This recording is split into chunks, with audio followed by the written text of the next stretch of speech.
saya Benino Koupun ya. Jadi di sini saya akan menjelaskan mengenai dengan sejarah multimedia. Istilah multimedia itu berasal dari teater, bukan komputer. Petunjuk yang memanfaatkan lebih dari satu media itu disebut sebagai pertunjukan multimedia.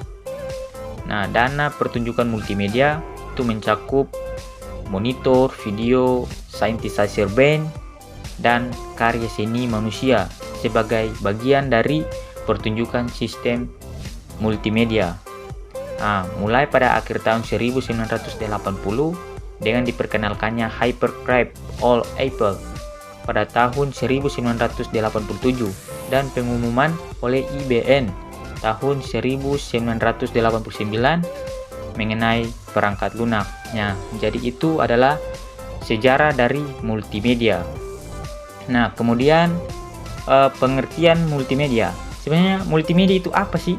Nah, multimedia itu merupakan perpaduan antara berbagai media atau yang kotong sebut itu sebagai format file yang berupa teks, gambar atau faktor bitmap, grafik, sound, animasi, video, interaksi, dan lain-lain yang telah dikemas menjadi file digital atau komputerisasi yang digunakan untuk menyampaikan atau menghantarkan pesan kepada publik.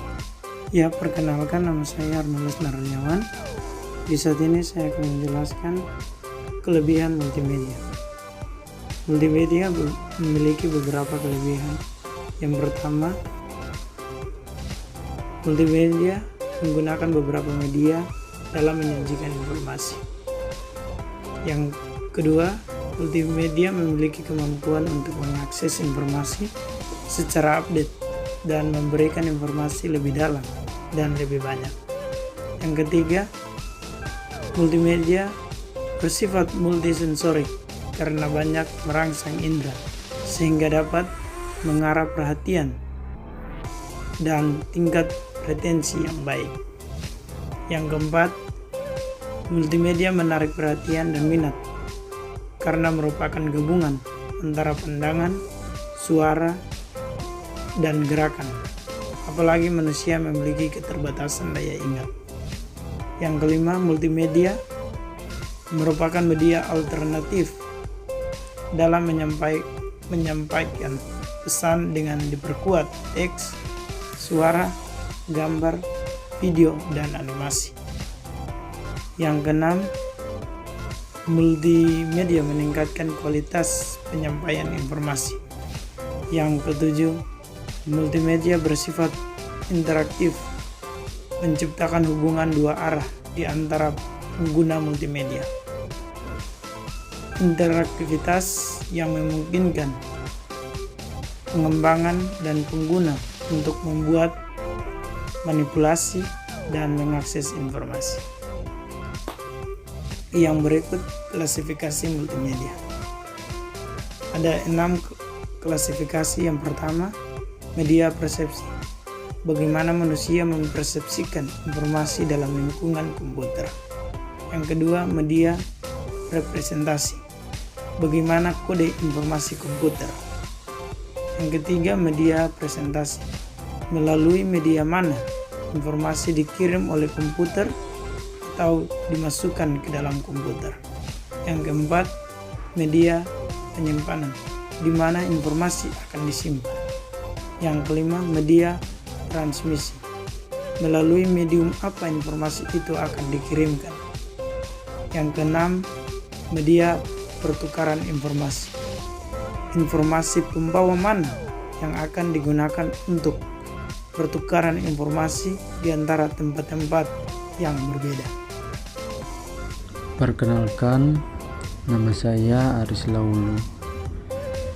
Di sini saya akan masuk dalam poin yang berikut, yaitu pentingnya multimedia. Ya, jadi multimedia dalam penggunanya itu dapat meningkatkan efektivitas dari penyampaian suatu informasi, dan juga pengguna multimedia dalam lingkungan dapat mendorong partisipasi, keterlibatan, serta eksplorasi pengguna tersebut Dan aplikasi multimedia dapat merangsang panca indera karena dengan penggunanya multimedia akan merangsang beberapa indera penting manusia, seperti contoh penglihatan, pendengaran, dan aksi maupun suara. Dan yang berikut faktor pendorong multimedia. Media pembelajaran merupakan suatu alat atau perantara yang berguna untuk memudahkan proses belajar mengajar dalam rangka mengefektifkan komunikasi antara guru dan siswa. Guru memanfaatkan media elektronik seperti komputer dan LCD dalam proses pembelajaran. Yang berikut contoh dari aplikasi multimedia. Ada 5 contoh aplikasi. Yang pertama aplikasi Canva, yang kedua aplikasi Prezi, yang ketiga aplikasi Powtoon, yang keempat aplikasi KineMaster, dan yang kelima aplikasi Assembler App.